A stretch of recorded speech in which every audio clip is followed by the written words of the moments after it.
దేవునికి మహిమ కలుగునుగాక. ముందుగా దేవాది దేవునికి నా స్తుతులు స్తోత్రాలు చెల్లిస్తున్నానండి. ఈ కార్యక్రమాన్ని చూస్తున్న మీ అందరకు యేసుక్రీస్తు వారి పరిశుద్ధ నామాన్న నా వందనాలు చెప్తా ఉన్నాను. సోదరి సోదరీమణులారా, క్రైస్తవులమైన మనమందరము దేవుడు స్థాపించినటువంటి సార్వత్రిక సంఘ సభ్యులము. క్రైస్తవుడు ఖచ్చితముగా సంఘ సభ్యుడై ఉంటాడు. సార్వత్రికముగా మనది ఒకటే సంఘము, శరీరం ఒక్కటే అని వ్రాయబడింది బైబిల్లో. 1 కొరింథీయులకు వ్రాసిన పత్రిక 12వ అధ్యాయము 20వ వచనాన్ని మనం చూస్తే, అవయవములు అనేకములైనను శరీరం ఒక్కటే. స్థానికముగా అనేకమైన సంఘాలు ఉన్నాయి, కానీ సార్వత్రికంగా ఒకే ఒక సంఘము. రోమీలకు వ్రాసిన పత్రిక 16:16లో క్రీస్తు సంఘములన్నీ అంటే చాలా క్రీస్తు సంఘాలు ఉన్నాయనా అంటే స్థానికంగా చాలా సంఘాలు ఉన్నాయి, కానీ సార్వత్రికంగా ఒకే సంఘము. క్రీస్తు సంఘములన్నీ మీకు వందనములు చెప్పుచున్నవి. శరీరం ఒక్కటే. సంఘాన్ని క్రీస్తు శరీరముతో పోల్చబడింది. ఒకే ఒక శరీరములో అనేకమైన అవయవాలు ఉంటాయి. స్థానికముగా అనేకమైన ప్రదేశాలలో స్థానిక సంఘాలు ఉంటాయి, కానీ సార్వత్రికంగా మనందరము కూడా రక్షించబడిన ప్రతి క్రైస్తవుడు కూడా ఒకే సంఘానికి చెందినవాడు. సార్వత్రికంగా మనందరము కూడా ఒకే సంఘానికి చెందినవాళ్ళము. ఈ విషయాన్ని మనం దృష్టిలో పెట్టుకోవాలి. సాధారణంగా స్థానిక సంఘ సభ్యులమైనటువంటి మనము మన సంఘాన్ని మనం అభివృద్ధి పరుచుకోవాలని కోరుకుంటాము. అదేమీ తప్పు కాదు. స్థానిక సంఘము అభివృద్ధి అవుతుంది అంటే సార్వత్రిక సంఘము కూడా అభివృద్ధి అవుతుందనే అర్థము. అయితే స్థానిక సంఘముగా మనం చేసే పనులు ఏవైతే ఉన్నాయో అవి సార్వత్రిక సంఘానికి మేలు కలిగించేలా మనం జాగ్రత్త పడాలి. స్థానిక సంఘాలు చేసే పనులపైనే సార్వత్రిక సంఘము ఉంటుంది. సో సార్వత్రిక సంఘము యొక్క అభివృద్ధి అనేటువంటిది స్థానిక సంఘాల యొక్క అభివృద్ధిపై ఆధారపడి ఉంటుంది. సో స్థానిక సంఘ సభ్యులమైనటువంటి మనము ఏ పని చేసినా, ఏ మాట మాట్లాడినా అవి మన సంఘానికి మాత్రమే కాక సార్వత్రిక సంఘముపై ఏ విధమైన ప్రభావితాన్ని చూపుతుంది అనే విషయాన్ని దృష్టిలో పెట్టుకోవాలి. ఎందుకనగా ఒకే శరీరములో ఉన్న అనేకమైన అవయవాలు మనం. ఒక అవయవం పాడైతే అది శరీరము మీద ప్రభావితం చూపుతుంది.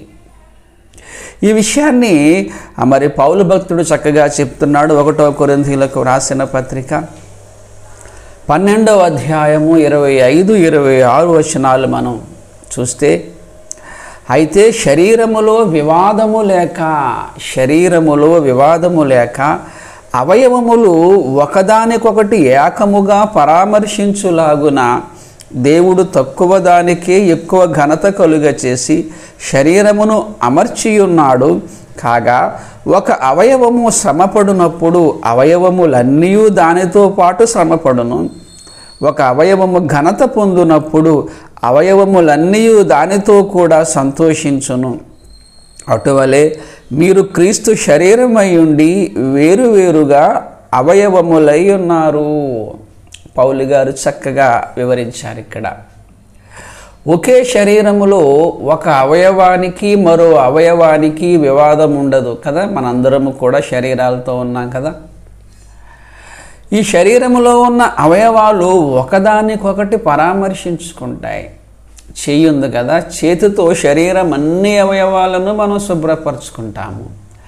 శరీరానికి కావలసినటువంటి బలము ఆహారము ద్వారా వెళుతుంది గనుక నోరు అనే ఒక అవయవము శరీర బలానికి సంబంధించిన ఆహారాన్ని మరి లోపలికి పంపుతుంది.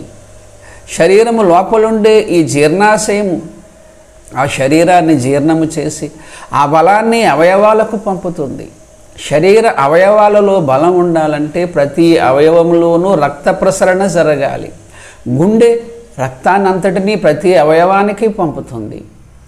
రక్తాన్ని శుద్ధిపరచడానికి అవయవాలు బాగా పనిచేయాలంటే శుద్ధమైన రక్తము ఆ అవయవంలోనికి వెళ్ళాలి. ఈ యొక్క రక్తాన్ని శుద్ధీకరించే పని మూత్రపిండాలు చేస్తూ ఉంటాయి. అంటే ఒకే శరీరములో ఒక అవయవము అనేకమైన అవయవాలకు సహకారిగా ఉంటుంది. ఒక అవయవానికి ఇంకొక అవయవం కోఆపరేట్ చేసుకుంటుంది. ఒక అవయవానికి ఏమైనా డ్యామేజ్ అయిందనుకోండి, మొత్తం బాడీ అంతా బాధపడుతుంది. ఒక అవయవానికి ఏవైనా ప్రాబ్లం వస్తే అది ఇతర అవయవాలకు ఎఫెక్ట్ అవుతుంది. కిడ్నీ సరిగా పనిచేయట్లేదు అనుకోండి, ప్రతి అవయవానికి చెడు రక్తం వెళ్ళిపోతుంది. బాడీలో బీపీ పెరుగుతుంది. దానివల్ల అది గుండె మీద ప్రభావితం చూపుతుంది, మెదడు మీద ప్రభావితం చూపుతుంది. ఒక అవయవము అనారోగ్యమైతే అది అనేకమైన అవయవాల మీద ఎఫెక్ట్ అవుతుంది. కనుక ఒక అవయవము మరొక అవయవానికి కోఆపరేటివ్గా సహకారిగా ఉంటూ ముందుకు వెళ్తూ ఉంది. మన శరీరంలో మనం ఇవన్నీ గమనిస్తూనే ఉన్నాము. యాజ్ వెల్ యాజ్ అలాగే సార్వత్రికంగా మనందరము ఒకే సంఘానికి చెందిన వాళ్ళము గనుక అనేకమైన స్థానిక సంఘాలుగా మనం ఉన్నాము గనుక ఒక స్థానిక సంఘానికి మరొక స్థానిక సంఘము చక్కగా సహకారులుగా స్నేహపూర్వకముగా ప్రేమపూర్వకముగా ఒక సంఘాన్ని మరొక సంఘము పరామర్శించేలాగా, ఆ సంఘములో ఏదైనా బాధ వస్తే ఈ సంఘము ఆ సంఘానికి సహకరించేలాగా ప్రతి స్థానిక సంఘము ముందుకు వెళ్ళాలి. అలాగే సంఘాభివృద్ధి జరుగుతుంది. ఎందుకనగా స్థానికముగా మరి మనందరము ఒకే సంఘము అన్న సంగతి గుర్తించాలి. ఒక చక్కని మాటని మనం చూద్దాం. అపోస్తుల కార్యములు 9వ అధ్యాయము 31వ వచనము. అపోస్తుల కార్యములు 9వ అధ్యాయము 31వ వచనము. కావున యూదయ గలిలయ సమరయ దేశములంతట సంఘము క్షేమాభివృద్ధి నొందుచు సమాధానము కలిగి ఉండెను. క్షేమాభివృద్ధి సమాధానము. గలిలయ సమరయ యూదయ ఈ ప్రాంతాలలో ఉన్న స్థానిక సంఘాలన్నీ కూడా సమాధానము కలిగి ఉన్నాయి గనుక సార్వత్రిక సంఘము క్షేమాభివృద్ధి నొందుతుంది. ఈ విషయాన్ని మనం గమనించాలి మిత్రులారా. స్థానికంగా నా సంఘం ఒకటే డెవలప్ అయిపోతే చాలు అని మనం అనుకోకూడదు. ఇతర సంఘాలతో మనం సమాధానం కలిగి ఉండాలి. వారికి మనం సహకారులమై ఉండాలి. లేకపోతే సార్వత్రికంగా మనం బలహీనులమవుతాము. స్థానిక సంఘాన్ని గురించి మాత్రమే మనం ఆలోచన చేస్తే సార్వత్రిక సంఘం పరిస్థితి ఏమిటి? మిషనరీ పరిచర్యలు ఉన్నాయి. స్థానిక సంఘాలు వాటికి సహకారాలు ఇస్తూ ఉంటాయి, వాటికి సహకరిస్తూ ఉంటాయి. దానివలన సంఘము రాజ్యవ్యాప్తి, రాజ్య విస్తరణ ఇంకా జరుగుతుంది. సార్వత్రిక సంఘము అభివృద్ధి అవుతుంది. మిషనరీలు చేస్తున్నటువంటి పరిచర్యను స్థానిక సంఘాలు సహకరించాలి, సపోర్ట్ చేయాలి. కొంచెం బలహీనంగా ఉంటున్నటువంటి సంఘాలను కాస్త బలమైన సంఘాలు బలపరచాలి. కొన్ని వచనాలు మీకు చూపిస్తాను. రోమీలకు రాసిన పత్రిక 15వ అధ్యాయము 26వ వచనము.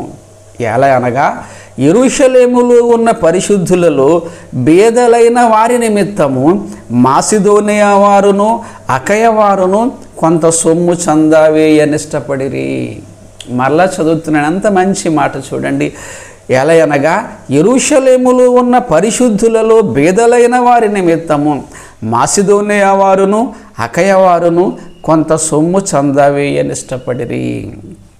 యెరూషలేము, మాసిదోనియా, అకయ ఈ 3 ప్రాంతాలలో స్థానిక సంఘాలు ఉన్నాయి. కానీ యెరూషలేములో ఉన్నటువంటి సంఘ సభ్యులు కొద్దిమంది పేదవాళ్ళు ఉన్నారు. వారికి సహకరించడానికి మాసిదోనియా వారు, అకయ సంఘస్థులు వీళ్ళు చందాలు వేసుకున్నారు. వేరొక స్థానిక సంఘములో పేదవాళ్లకు సహకరించడానికి మరికొన్ని స్థానిక సంఘాలు ఏకమై చందాలు వేసుకున్నాయి. ఎంత మంచి మాట! స్థానిక సంఘాలుగా ఉంటున్నటువంటి మనము నా సంఘము అభివృద్ధి చెందితే చాలు అనే భావన కాకుండా ఇతర సంఘాలను గురించి కూడా కాస్త ఆలోచించాలి. సార్వత్రికముగా ఆ సంఘము మన సంఘము ఒక్కటే, అవయవాలు అనేకమైనవి ఉన్న శరీరం ఒక్కటే. ఒక సంఘము బలహీనమైతే సార్వత్రిక సంఘము మీద దాని ఎఫెక్ట్ పడుతుంది. ఒక అవయవము బలహీనమైతే శరీరం అంతటి మీద అది ప్రభావితం చూపుతుంది. ఈ విషయాన్ని మనం దృష్టిలో పెట్టుకోవాలి.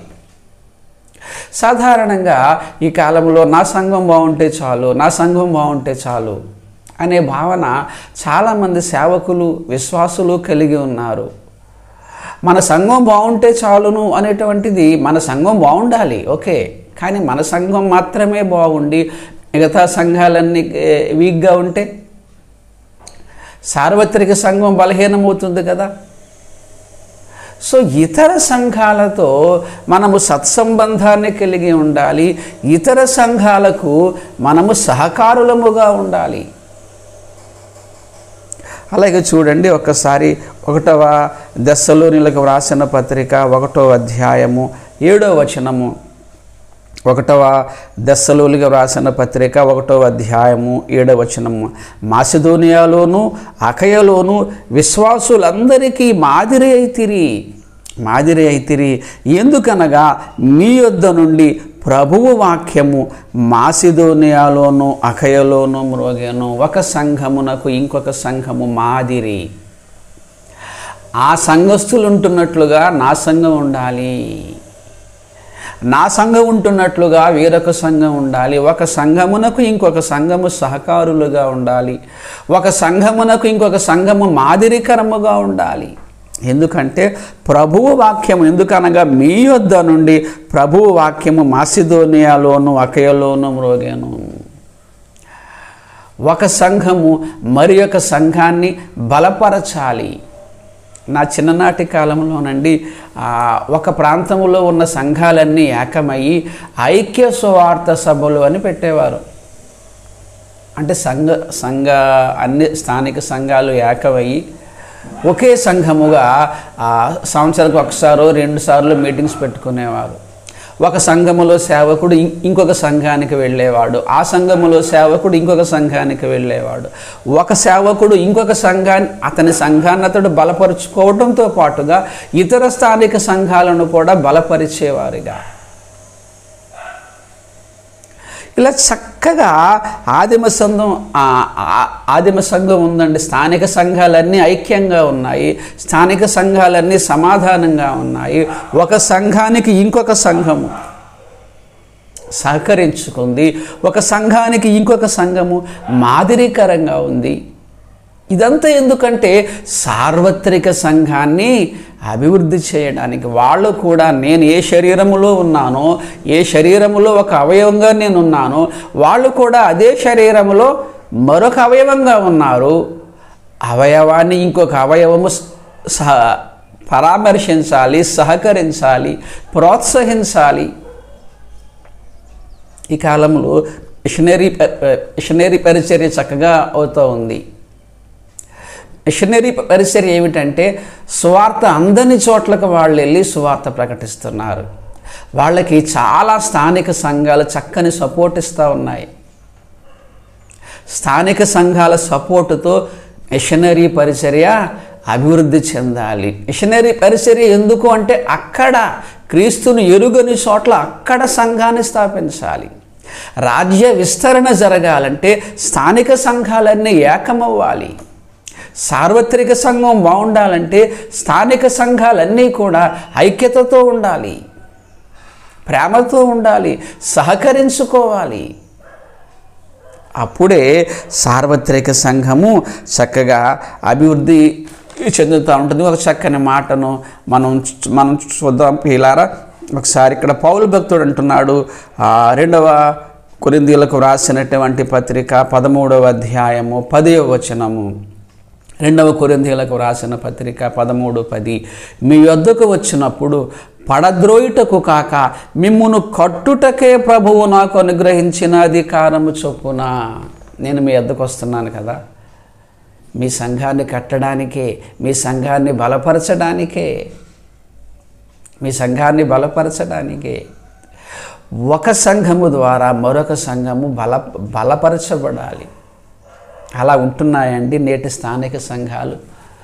ఒకసారి మనం ఆలోచన చేసుకోవాలి ప్రియులారా. సార్వత్రికంగా మనందరము ఒకే సంఘము, ఒకే శరీరములో మనం అవయవాలమన్న సంగతిని మనం గుర్తించాలి. ఎప్పుడైనా మన శరీరములో చెయ్య కాలును కొడుతుందా? మన శరీరాన్ని మనమే కొట్టుకుంటామా? అలా ఎప్పుడు చెయ్యం కదా. అలా కొట్టుకుంటే అసలు శరీరం ఉంటుందా? శరీరములో అవయవాలన్నిటికీ కూడా ఐక్యత లేకపోతే అసలు శరీరం ఉంటుందా? శరీరం ఆరోగ్యముగా ఉండాలంటే అన్ని అవయవాలు ఒకదానితో ఇంకొకటి సత్సంబంధాన్ని కలిగి ఉండాలి. కానీ ప్రియదేవుని సంఘమా, నేటి సార్వత్రిక సంఘాలలో అనేకమైనవి అలా ఉండటం లేదండి. సంఘానికి సహకారము లేదు, సరే కదా. ఇంకొక సంఘం కాంపిటీషన్ అయిపోయింది. ఇప్పుడు స్థానికంగా వారి సంఘాలను వారు అభివృద్ధి పరుచుకోవడానికి వాళ్ళు ఇతర సంఘాలను లేక ఇతర సేవకులను తృణీకరిస్తున్నారు, వారిని విమర్శిస్తున్నారు. ఎందుకు ఇలా చేస్తున్నారంటే వీళ్ళ పరిచర్యను అభివృద్ధి చేసుకోవడానికి. ఒక ఇల్లును కట్టాలంటే ఇంకొక ఇల్లును కూల్చాలా? అది సరైన విధానమేనా? నేటి కాలంలో అలాగే ఉంది. వారి పరిచర్యను అభివృద్ధి పరుచుకోవడానికి మరొక పరిచర్యను తృణీకరిస్తూ వారి గురించి చెడ్డగా చెప్తూ వారిలో ఉన్నటువంటి ఆ సంఘస్థులను, ఆ విశ్వాసులను నా సంఘంలోకి తీసుకు తెచ్చేసుకోవాలి. మొన్న ఒక కార్టూన్ చూశాను. ఒక సేవకుడు రివర్లో గేల వేసి బుట్టలో చేపలు వేసుకుంటున్నాడు. ఇంకొక సేవకుడు వచ్చాడు, ఇతడు బుట్టలో గేల వేస్తున్నాడు. అతడు రివర్లో నదిలో గేలం వేసి చేపలు లాగుతున్నాడు, చాలా సంతోషమే. ఇంకొక సేవకుడు కూడా అతనికి చేపలు కావాలంటే అతడు కూడా నదిలోనే గేలం వేయాలి. కానీ తెలివిగా ఇతడు బుట్టలో గేలం వేసి లాగుతున్నాడు. చాలామంది ఈ కాలంలో అదే చేస్తూ ఉన్నారు. ఒక సంఘానికి వెళతారు, కొంతకాలం ఉంటారు, నెమ్మదిగా ఆ సంఘ సభ్యులలో కొద్ది మందిని ఆకర్షించుకుంటారు. వాళ్ళకున్న వాక్చాతుర్యముతో ఆకర్షించుకొని కొంతకాలం అయ్యాక ఆ సంఘములో ఉన్న చాలామందిని బయటికి తీసుకొచ్చి వీళ్ళ సంఘాన్ని పెడతారు. నీకు సంఘాన్ని పెట్టుకోవాలి అని ఆశ ఉంటే నువ్వు ఓన్గా పెట్టుకోవచ్చు కదా. ఇంకొక సంఘాన్ని పాడు చేసే నీ సంఘాన్ని కట్టుకోవాలా? అలా అయితే సార్వత్రిక సంఘం ఏమైపోతుంది? ఈ కాలంలో చర్చెస్ చూస్తూ ఉన్నాము, వాళ్ళ పరిచర్యను అభివృద్ధి పరుచుకోవడానికి మరొకరి పరిచర్యను పాడు చేస్తున్నారు. ఒకరికొకరు చెడ్డగా ప్రచారం చేసుకుంటున్నారు. ఒక సేవకుడి గురించి ఇంకొక సేవకుడు చెడ్డగా ప్రచారం. ఇతడు చెడ్డోడని అతను అంటాడు, అతడు చెడ్డోడని ఇంకొకరు అంటారు, అతడు చెడ్డోడని ఇంకొకరు అంటారు. అలా అందరి సేవకుల్ని చెడ్డోడు అంటూ చెప్పుకుంటున్నారు. అన్యుల మధ్య క్రైస్తవ్యము అవహేళన అయిపోతుంది. ఇది నువ్వు చెయ్యగలిగితే ఇంకొక పరిచర్యకు సహాయం చెయ్యి, లేదా మౌనంగా ఉండు. ఒక చర్చిని డిస్టర్బ్ చేసి నీ సంఘాన్ని కొట్టుకోవాలనుకోవడం అది సరైన విధానం కాదు. స్థానికంగా నీ సంఘము అభివృద్ధి చెందింది అని నువ్వు సంతోషిస్తున్నావే తప్ప సార్వత్రిక సంఘానికి అది కీడు జరిగింది అన్న సంగతిని మనం ఆలోచించటం లేదు. నా సంఘంలో ఇంతమంది జనం ఉన్నారు, ఎవరు వాళ్ళు? అన్యులేనా? అన్యుల్ని రక్షించి తీసుకొచ్చావా? లేకపోతే వేరే సంఘంలోకి వెళ్ళే వాళ్ళని ఏదో డిస్టర్బ్ చేసి నీ సంఘంలోనికి తీసుకున్నావా నువ్వు? చాలా సంఘాలకు వెళ్తూ ఉంటాను నేను. ఈ యొక్క సంవత్సరం వాక్యం చెప్పడానికి వెళ్తాను. చాలామంది ఉంటారు, నెక్స్ట్ ఇయర్ వెళ్తాను, జనం తగ్గిపోతున్నారు. ఏమంటే జనం తగ్గారేటి, పలానా ఆయన కనపట్టలేదేటి అని నేను ఆయన్ని అడిగితే ఆయన కొద్దిమందిని తీసుకెళ్ళి బయటకు వెళ్ళిపోయాడండి. ఎక్కడ పడితే అక్కడ ఒక పరిచర్యను గురించి చెడ్డగా ప్రచారం చేసి, ఆ సేవకుడి గురించి చెడ్డగా ప్రచారం చేసి, నా సంఘాన్ని నేను అభివృద్ధి పరుచుకోవాలి. సోషల్ మీడియా వచ్చిన తరువాత ఇది బాగా పెరిగిపోయింది. ఒక సంఘాన్ని గురించి ఇంకొక సంఘము, ఒక సంస్థను గురించి ఇంకొక సంస్థ, ఒక సేవకుడిని గురించి ఇంకొక సేవకుడు చెడ్డగా ప్రచారం చేసుకుంటున్నారు. వాళ్ళు అలా చేసుకోవడం వల్ల వాళ్ళ ఉద్దేశం ఏమిటంటే వాళ్ళ పరిచర్యను అభివృద్ధి పరుచుకోవాలి. స్థానిక సంఘ సభ్యులమైనటువంటి మనము తెలుసుకోవలసిన ప్రాముఖ్యమైన సంగతి ఏమిటంటే మన వలన మరొక స్థానిక సంఘానికి మేలు జరుగుతుందా, కీడు జరుగుతుందా? ఇంకొక సంఘానికి కీడు చేస్తూ నా సంఘాన్ని నేను డెవలప్ చేసుకోవాలని నేను ఏమైనా అనుకుంటున్నానా? ఎవరికి వారు స్వపరీక్ష చేసుకోవాలి. సోషల్ మీడియా వచ్చింది కదా, ఇప్పుడు ప్రతి ఒక్కరి చేతిలో సెల్ ఫోన్స్, యూట్యూబ్లు, ఫేస్బుక్లు, వాట్సాప్లు ఏవేవో ఉంటున్నాయి. ఆ సేవకుని యొక్క ఫోటోలు చూపించటం, వాళ్ళ వీడియోలు చూపించటం, అతన్ని చెడ్డవాడిగా ప్రచారం చేయటం, అతని పరిచర్యను పాడు చేయడానికి ప్రయత్నం చేయటం, అలా చేస్తూ నా పరిచర్యను నేను డెవలప్ చేసుకోవాలి. అంటే దేవుడు ఖండించమన్నాడు కదా, బుద్ధి చెప్పమన్నాడు కదా అనే వచనాన్ని వాడుకోవటం. దేవుడు ఎలా ఖండించమన్నాడు, ఆ ఖండించే విధానం కూడా చెప్పాడు. ఖండించే విధానమే నా యూట్యూబ్ ఛానల్లో ఉంటుంది, చూడండి. ఎవరైనా తప్పు చేస్తున్నప్పుడు ముందు నువ్వు మామూలుగా వెళ్ళు, నువ్వు ఒక్కడవే వెళ్ళు. అయ్యా మీరు సరిగా ఉండడం లేదు, మీరు సరి చేసుకోండి అని వ్యక్తిగతంగా పర్సనల్గా ముందు అతనికి చెప్పు. మాట విన్నాడా, ఓకే. వినలేదనుకోండి, కొద్దిమంది పెద్దలను తీసుకెళ్ళు, ఇది పద్ధతి కాదు అని చెప్పు. ఒక పద్ధతి చెప్పాడు కదా దేవుడు, ఖండించే విధానం. ఖండించమన్నాడు, బుద్ధి చెప్పమన్నాడు, ఓకే. ఇదే వచనాన్ని అందరూ వాడుకుంటున్నారు. దేవుడు ఖండించమన్నాడు, బుద్ధి చెప్పమన్నాడు అని ఈ సేవకుడు ఆ సేవకుడిని దూషిస్తాడు. అదే వచనాన్ని అతడు వాడుకుంటూ అతడు ఇతన్ని దూషిస్తాడు. ఆ ఒక్క వచనాన్ని వాడుకొని అందరూ ఒకరినొకరిని దూషించుకుంటున్నారు. సార్వత్రిక సంఘానికి అది మేలు కలిగించే విషయమేనా? ఒకసారి ఆలోచించండి ప్రియులారా. ఆదిమ సంఘం వాళ్ళు అలాగే ఉన్నారా? యెరూషలేములో ఉన్న పేదవారికట మిగిలిన సంఘాలు చందా వేసుకున్నాయి.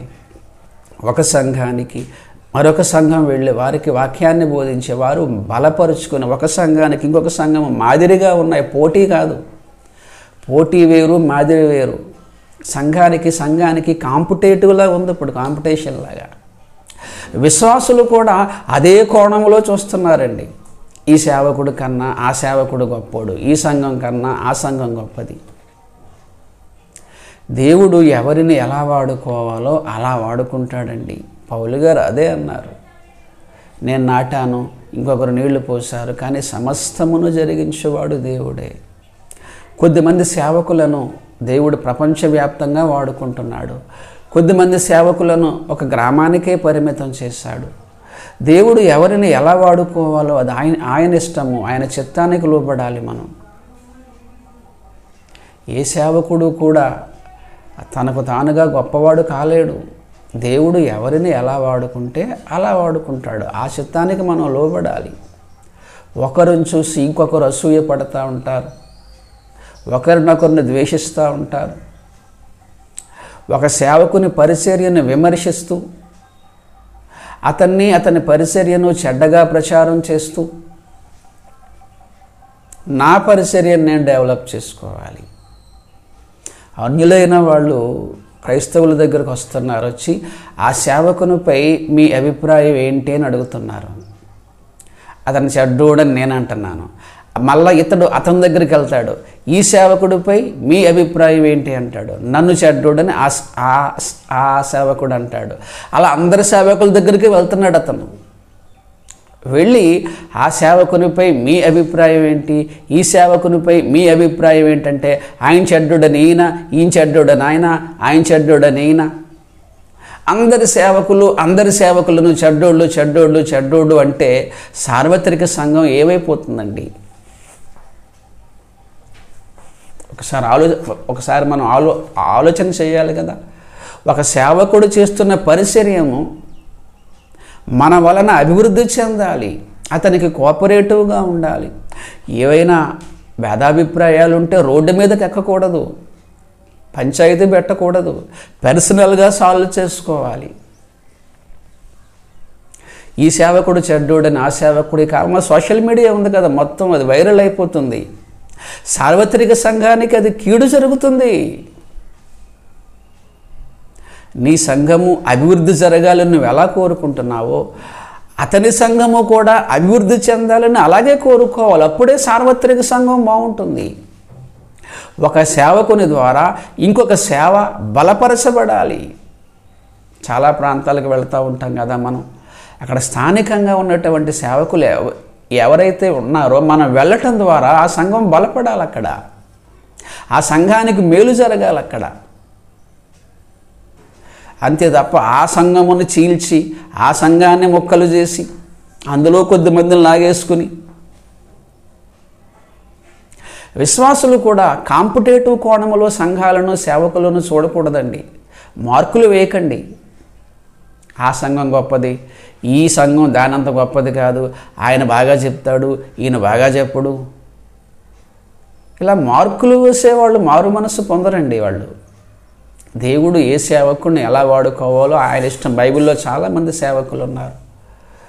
కొద్దిమందిని దేవుడు బలంగా వాడుకున్నాడు, కొద్దిమందిని సాధారణంగా వాడుకున్నాడు. అది ఆయన ఇష్టం. ఆయన చేతిలో మనం పావులం, అంతే. ఆయన చేతిలో సేవకులు మనందరం కూడా ఎవరిని ఎలా వాడుకోవాలో అలా వాడుకుంటాడు. బైబిల్లో చాలామంది సేవకులు ఉన్నారు, చాలామంది భక్తులు ఉన్నారు. అందరినీ ఒకేలా వాడుకున్నాడా? లేదు. ఒక్కొక్కరిని ఒక్కొక్కలా వాడుకున్నాడు. పేతురు గారిని ఒకలా వాడుకున్నాడు, పౌలు గారిని ఒకలా వాడుకున్నాడు. ఇద్దరూ సమానమే. నేను గొప్ప నేం కాదు. వీళ్ళిద్దరినీ వాడుకుంటున్న దేవుడు గొప్పవాడు. ఎవరిని ఏ విధంగా ఎలా వాడుకోవాలో అది ఆయన ఇష్టము. ఒక సేవకుడు ప్రపంచవ్యాప్తంగా వాడబడుతున్నాడంటే అతన్ని అలా దేవుడు వాడుకుంటున్నాడు. ఎవరైనా ఆయన ఒక గ్రామానికి మాత్రమే పరిమితం అయ్యాడంటే అతన్ని దేవుడు అలా వాడుకుంటున్నాడు. అది ఆయన ఇష్టం. అది ఆ సంఘం గొప్పది, ఈ సంఘం గొప్పది కాదు, ఆ సేవకుడు గొప్పోడు, ఈ సేవకుడు గొప్పోడు కాదు. ఇలాంటి కోణంలో విశ్వాసులు చూడకూడదు. ఇలా చూడడం వల్లనే స్థానిక ఈ సార్వత్రిక సంఘం డిస్టర్బ్ అయిపోతుందండి. ప్రతి సేవకుడు, ప్రతి పరిచర్య దేవుని చేత వాడబడేది. సో దేవుడు ఆయన అలా వాడుకుంటున్నాడు, ఈయన ఎలా వాడుకుంటున్నాడని ఇద్దరినీ మనం సమానంగానే చూడాలి. మన చూపులోనే పక్షపాతం ఉందనుకోండి, వాళ్ళ జీవన విధానం మారిపోతుంది. అప్పుడు ఒకరిని హెచ్చించి ఒకరిని తగ్గించామనుకోండి మనం, అప్పుడే అసూయలు, ద్వేషాలు, గర్వాలు ప్రారంభమవుతాయి. ప్రతి విశ్వాసి, ప్రతి సేవకుణ్ణి, ప్రతి పరిచర్యను, ప్రతి సంఘాన్ని సమానమైన కోణంతో చూడాలి. నా సంఘము ద్వారా ఆత్మల రక్షణ ఎలా అయితే జరుగుతుందో వారి సంఘము ద్వారా కూడా ఆత్మల రక్షణ అలాగే జరగాలి. అప్పుడే సార్వత్రిక సంఘము, క్రీస్తు శరీరము అభివృద్ధి చెందుతుంది అనే విశాలమైన భావాన్ని మనం కలిగి ఉండాలి. అంతే తప్ప వాళ్ళు కొద్దిమందిని లాగేసుకుందాం. ఒకసారి చూడండి ఒక మాట, అపోస్తుల కార్యములు 20వ అధ్యాయము 30వ వచనము. అపోస్తుల కార్యములు 20వ అధ్యాయము 30వ వచనము. మరియు శిష్యులను తమ వెంట ఈడ్చుకొని పోవలెనని, తమ వెంట లాగేసుకోవాలని వంకర మాటలు పలుకు మనుష్యులు మీలోనే బయలుదేరుదురు. మీలోనే అంటే క్రైస్తవంలోనే బయలుదేరుతారు. అపోస్తుల కార్యములు 20:30లో ఉంది. వంకర మాటలు ఎందుకు చెప్తున్నారంటే తమ వెంట ఈడ్చుకుపోవాలి. ఆ సంఘములో ఉన్న వాళ్ళందరూ నా సంఘంలోకి వచ్చేయాలి, అన్యులకు వెళ్ళి సువార్త ప్రకటించాలి అనే దానికన్నా ఒక సంఘములో ఉండి నా సంఘంలోనికి లాగేసుకోవాలి. ఇప్పుడు అదే ఇతర సంఘస్థులను నా సంఘంలోనికి లాక్కోవడానికి ఆ సేవకుని గురించి, ఆ పరిచర్యని గురించి చెడ్డగా ప్రచారం చేయటం. వారి మీద అబద్ధ సాక్ష్యాలు చెప్పటం, సేవకులందరూ అందరి సేవకుల్ని విమర్శించుకుంటూ దూషించుకుంటూ ఉంటే సార్వత్రిక సంఘం ఏమైపోతుంది? అన్యుల మధ్య క్రైస్తవ్యం ఏమైపోతుంది? ఏమైపోతుంది? ప్రతి సేవకుడు ఆలోచించాలి ప్రియులారా. పౌలు భక్తుడు అంటా ఉన్నాడు, సంఘములన్నిటిని గూర్చిన చింత నాకు కలదు. ప్రతి క్రైస్తవుడు ఈ భారము దినదినము నాకు కలుగుచున్నది. ప్రతి క్రైస్తవుడు కూడా ఇలాంటి భావన కలగాలి. సంఘములన్నిటిని గూర్చిన చింత నాకు కలదు, ఈ భారము దినదినము నాకు కలుగుచున్నది. సంఘములన్నిటిని గురించి చింత ఎందుకు? ఎందుకు అంటే సార్వత్రికముగా మనందరము ఒకే శరీరము. ఒక అవయవానికి గాయమైతే ఆ బాధ శరీరం అంతా ఎలా అయితే పడుతుందో, ఒక అవయవము ఆరోగ్యంగా ఉంటే శరీరం అంతా ఎలాగైతే సంతోషంగా ఉంటుందో, ఒక పరిచర్యను చూసి ఇంకొక పరిచర్య చేసేవాళ్ళు సంతోషించాలి, వారికి సహకరించాలి, వారిని ప్రోత్సహించాలి, వారితో చక్కని సమాధానం, మంచి రిలేషన్ కలిగి ఉండాలి. ఒకరి తప్పులు ఒకరు హైలైట్ చేసుకుంటూ, ఒకరినొకరిని నిందించుకుంటూ, దూషించుకుంటూ, ఒకరినొకరిని చెడ్డగా ప్రచారం చేసుకుంటూ, వారి ఫోటోలు, వాళ్ళ వీడియోలు ఇవన్నీ చూపించేసి, వాళ్ళని చెడ్డవాడిగా సమాజానికి చూపించేసి, వాళ్ళ పరిచర్యను పాడు చేసి, వాళ్ళని నా సంఘములో నేను లాగేసుకుని స్థానికంగా నేను డెవలప్ అయిపోవాలి. ఇది నేటి ఆధునిక సంఘ పరిచర్య ఇలా ఉందండి. మన సంఘము అభివృద్ధి చెందాలి అంటే అన్యులు మన సంఘంలోనికి వచ్చేటట్టు మనం ప్రార్థించాలి తప్ప ఇంకొక సంఘం వాళ్ళు నా సంఘంలోనికి వచ్చేయాలి, వాళ్ళు ఏదో మాయమాటలు చెప్పి నా సంఘంలోనికి లాగేసుకోవాలి, ఇలాంటి ఆలోచన ఉండడం మంచిది కాదు. కానీ ఈ కాలంలో ఎక్కువగా అలాగే ఉంటుందండి, అలాగే చేస్తున్నారు. ఒక పరిచర్యను పాడు చేయాలని ఇంకొక సేవకుడు ప్రయత్నం, ఇతని అభిమానులు విశ్వాసులు ఉంటారు కదా, వీళ్ళ ఫ్యాన్స్, ఈ ఫ్యాన్స్ ఇంకొక సేవకుడు ఫ్యాన్స్ అని దూషించటం, ఏదో బయట లోక సంబంధమైనట్టుగా సినిమా యాక్టర్ ఫ్యాన్లు ఉంటారు కదా, లేకపోతే ఏదో రాజకీయ నాయకులకి అభిమానులు ఉంటారు కదా, ఇతన్ని వీళ్ళ అభిమానులందరూ అతన్ని ఏదో అంటారు, ఆయన అభిమానులందరూ కలిపి ఇతన్ని ఏదో అంటారు. విశ్వాసులు కూడా అలాగే ఉన్నారు. ఈ సంఘముల విశ్వాసులందరూ ఏదో ఒక సంఘ కాపరిని తిట్టడం, ఒక విశ్వాసి ఇంకొక విశ్వాసిని దూషించుకోవటం, ఒక శిష్యుడు ఇంకొక గురువుని తిట్టడం, బ్యాచీలుగా అయిపోయారు వీళ్ళు. కానీ సార్వత్రికంగా మనందరము ఒకే సంఘానికి చెందిన వాళ్ళము, ఒకే శరీరానికి చెందిన వాళ్ళము. మా సంఘం ఒక్కదాని కొరకే కాదు, సార్వత్రిక సంఘం అంతా కూడా బాగుండాలి.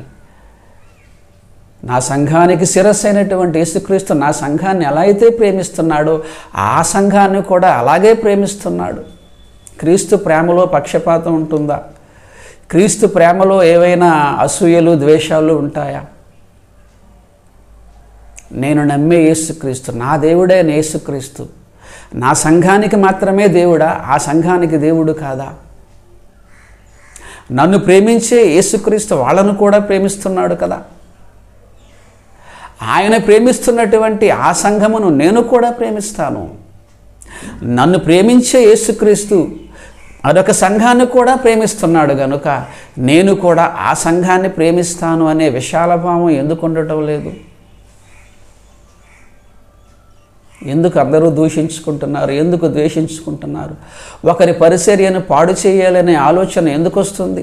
ఎందుకు ఒకరికొకరు చెడ్డగా ప్రచారం చేసుకుంటున్నారు? దానికి ఖండించాలి, బుద్ధి చెప్పాలనే వచనాన్ని వాడుకుంటున్నారు. ఎలా ఖండించాలి, ఎలా బుద్ధి చెప్పాలి? ప్రేమతో ఖండించవచ్చు, సాత్వికంగా బుద్ధి చెప్పవచ్చు. ముందు వాళ్ళకి పర్సనల్గా వెళ్ళండి, ముందే సమాజానికి అంతటికీ సోషల్ మీడియాలో పెట్టేస్తున్నారు.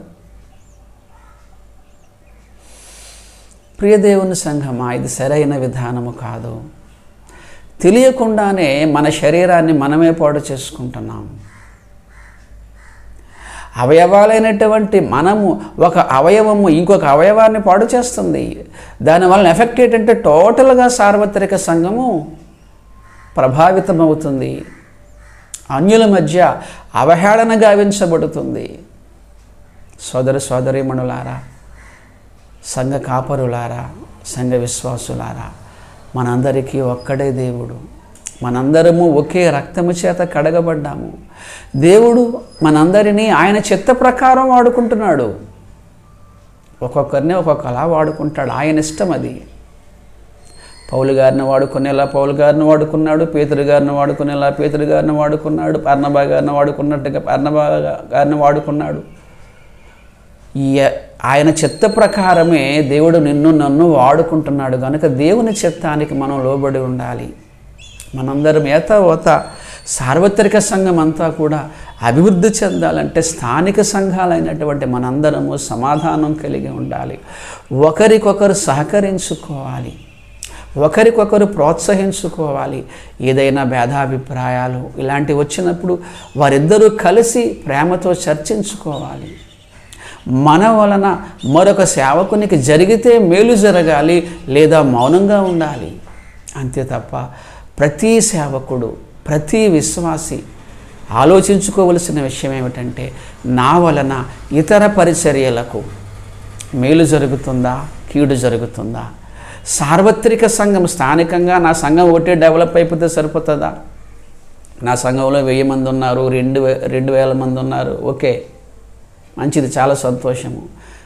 రిమైనింగ్ సంఘాల వాళ్ళు, ఇంతకీ నీ సంఘానికి వచ్చిన వాళ్ళు నీ సువార్త ప్రకటన వలన రక్షించబడి వచ్చిన వాళ్ళేనా, వీరొక సంఘం మీద చెడ్డగా ప్రచారం చేయడం వలన వచ్చిన వాళ్ళ? ఏ విధముగా వాళ్ళని ఆకర్షించుకున్నావు నువ్వు? దేవుని వాక్యము చెప్పి వారిని ఆకర్షించుకున్నావా, లేకపోతే వాళ్ళు వెళ్తున్నటువంటి సంఘాలను ద్వేషించే విధంగా నువ్వు చెప్పి వాళ్ళని ఏదో ఇబ్బంది పెట్టేలాగా మాట్లాడి ఆ సంఘముపై వారికి ద్వేషాన్ని పుట్టించి ఆ సేవకునిపై వారికి కోపాన్ని కలిగించి వారిని ఆకర్షించుకుంటున్నావా? ఎలా చేస్తుంది నీ యొక్క పరిచర్య? ఆదిమ సంఘం వారు సంఘ క్షేమాభివృద్ధి వాళ్ళు ఎలా పొందారు? మళ్ళా చదువుతున్నాను చూడండి, చక్కని మాట ఇది. సమాధానము కలిగి ఉండి, అపోస్తుల కార్యములు 9:31, యోదయ గలిలయ సమరయ దేశములంతటా సంఘము, 3 ప్రాంతాల్లో ఉన్నదాన్ని కూడా ఒకే సంఘము, సార్వత్రిక సంఘము. స్థానికముగా వేరైనా సార్వత్రికముగా మనందరము ఒకే సంఘము.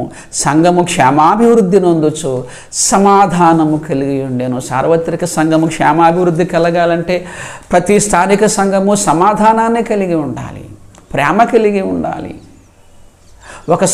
ఒక సంఘానికి ఇంకొక సంఘము మాదిరికరముగా ఉండాలి, ప్రోత్సహించుకోవాలి, సహకరించుకోవాలి. సేవకులందరూ కూడా ఒక కుటుంబంగా ఉండాలి. ఇదంతా జరగాలంటే మనందరము పరిశుద్ధాత్మను కలిగి ఉండాలి. ఎందుకంటే సమాధానము అనేటువంటిది ఆత్మఫలములో ఉన్నది. ఆత్మ కలిగించు ఐక్యత. మీలో పరిశుద్ధాత్ముడు, నాలో పరిశుద్ధాత్ముడు ఉంటే మనిద్దరం ఐక్యతగా ఉంటాం. ఆత్మ లేని వారు భేదములు కలిగిస్తున్నారు అని యోధా వ్రాసిన పత్రికలో ఉంది. మన ద్వారా సార్వత్రిక సంఘములో భేదాలు వస్తున్నాయంటే మనలో ఉన్నది పరిశుద్ధాత్మ కాదు. పరిశుద్ధాత్మ ఉంటే మనము సమాధానానికే కారకులమవుతాము. పరిశుద్ధాత్ముడు సమాధానాన్ని కలిగిస్తాడు. ఆత్మ కలిగించు ఐక్యతతో ఉంటాం మనం. కానీ కలహాలు అవి వస్తున్నాయంటే ఆత్మ లేని వారు సంఘాన్ని పరిపాలిస్తున్నారు, ఆత్మ లేని వారు సంఘానికి విశ్వాసులుగా ఉంటున్నారు, వాళ్ళే గొప్పవారిగా చలామణిగా అవుతున్నారు. నువ్వు పరిశుద్ధాత్మను కలిగి ఉంటే నీ వలన మరొక పరిచర్యకు మేలు జరుగుతుంది తప్ప కీడు జరగదు. ఒకరినొకరిని ద్వేషించుకుంటూ, దూషించుకుంటూ, అవమానపరుచుకుంటూ, కించపరుచుకుంటూ ఉన్నారంటే మనలో ఆత్మ లేదు అని అర్థం. ఆత్మ లేని వారే భేదాలు కలిగిస్తారు. ప్రియ దేవుని సంగమా, పరిశుద్ధాత్మతో మన పరిచర్య వెళితే మన వలన మరొక పరిచర్యకు మేలు కలుగుతుంది. వారికి మనకి సమాధానం ఏర్పడుతుంది. సోదర సోదరీమణులారా, స్థానికముగా మనందరము సమాధానం కలిగి ఉందాము. వాక్య విషయంలో భేదాభిప్రాయాలు రావచ్చు, లేదా వ్యక్తిగతముగా భేదాభిప్రాయాలు రావచ్చు. దానికి పరిష్కారం ఏమిటంటే మనం ప్రేమతో కూర్చొని మాట్లాడుకుందాము. ఈ డిబేట్స్, పోటీలు ఇవి కాదు, అది విధానం కాదు. ఒకరినొకరిని ద్వేషించుకునేలాగా అలా కాదు. ఒకవేళ నా తప్పు ఉంటే నేను సరి చేసుకుంటానని నేను అనుకోవాలి, ఒకవేళ నా తప్పు ఉంటే నేను సరి చేసుకోనని వాళ్ళు అనుకోవాలి.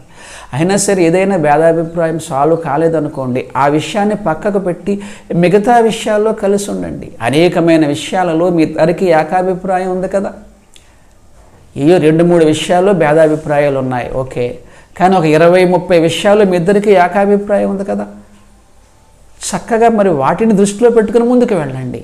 యథావాత ఈ ప్రసంగం యొక్క సారాంశం ఏమిటంటే, సార్వత్రికముగా సంఘము క్షేమాభివృద్ధి కలవాలంటే స్థానిక సంఘాలలో సమాధానం ఉండాలి.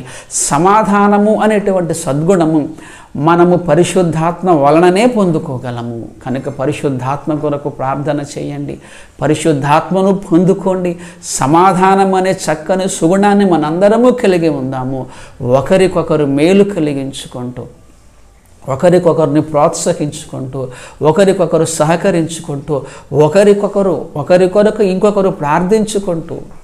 ప్రియ దేవుని సంఘమా, స్థానిక సంఘ సభ్యుడా, మరొక స్థానిక సంఘము కొరకు ఎప్పుడైనా ప్రార్థించావా? నువ్వు నీ సంఘము కొరకు నువ్వు ప్రార్థిస్తున్నావు, చాలా సంతోషము.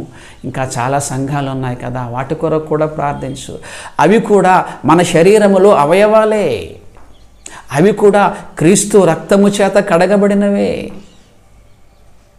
మనం ఏ దేవుడినైతే నమ్ముకుంటున్నామో వాళ్ళు కూడా అదే దేవుడిని నమ్ముతున్నారు. ఈ చక్కని సహోదర ప్రేమ ప్రతి సార్వత్రిక సంఘానికి ఉండి స్థానిక సంఘము అభివృద్ధి కలగాలని, దానికి కావలసినటువంటి మరి పరిశుద్ధాత్ముని యొక్క సహాయము కొరకు మనందరము ప్రార్థన చేద్దాము. ప్రార్థనలో ఏకీభవించండి. ప్రేమ కలిగిన తండ్రి, ప్రభువా, నీ కుమారుని రక్తము చేత స్థాపించబడినటువంటి సంఘము తండ్రి, ప్రభువా, ఇది అభివృద్ధి చెందాలి తండ్రి. స్థానికముగా ఒక సంఘానికి చెందినటువంటి మేము తండ్రి ఇతర పరిచర్యలను ప్రోత్సహించాలి ప్రభువా. స్థానిక సంఘాలన్నీ కూడా సమాధానం కలిగి ఉండేటట్టు సహాయం చేయండి ప్రభువా. తండ్రి, నీ ఆత్మ ఫలములో ఉన్న సమాధానము తండ్రి మా అందరి మీద రావాలి తండ్రి. సంఘ బిడ్డలందరూ, సంఘ కాపరులందరూ ఆత్మపూర్ణులై ఉండేటట్టు సహాయం చేయండి. ఆధ్యాత్మిక జీవితంలో పరిశుద్ధాత్మ యొక్క అవసరాన్ని మేము గుర్తించి పరిశుద్ధాత్మను పొందుకొని సమాధానాన్ని కలిగి ఒకరికొకరు స్నేహముగా, ప్రేమగా, ఐక్యముగా ఉంటూ సార్వత్రిక సంఘాన్ని అభివృద్ధి పరిచేలా మాకు సహాయం చేయమని యేసువారి పరిశుద్ధ నామాన ఈ ప్రార్థన అడిగి వేడుకొనుచున్నాము తండ్రి. ఆమెన్. తండ్రి అయిన దేవుని ప్రేమయు, కుమారుడైన యేసుక్రీస్తు వారి కృపయు, పరిశుద్ధాత్మదేవుని అన్యోన్య సహవాసము అన్ని స్థానిక సంఘాలకు ఉండునుగాక. ఆమెన్. వందనాలండి.